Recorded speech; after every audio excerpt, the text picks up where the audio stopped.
Sorpresa! Il Napoli segue il nuovo De Zerbi, può sostituire Garcia. Benvenuti napoletani, se amate il Napoli con tutto il cuore premete il tasto mi piace ed iscrivetevi a questo canale per restare sempre aggiornati sulle novità del Napoli.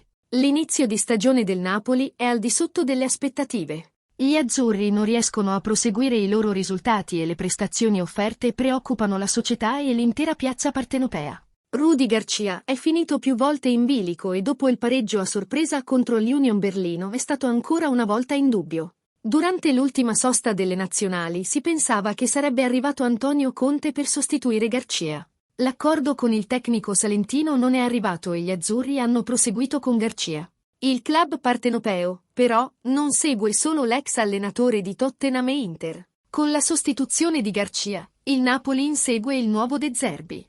Il Napoli, nelle ultime stagioni, ha ottenuto grandi risultati quando in panchina c'erano allenatori e non big come Carlo Ancelotti. Aurelio De Laurentiis segue quindi con attenzione profili simili a quelli di Luciano Spalletti e Maurizio Sarri. Secondo quanto riportato da Sport Mediaset, sembra che Francesco Farioli sia finito nel mirino del Napoli. Il tecnico italiano, dopo una breve parentesi in Turchia, siede ora sulla panchina del Nizza.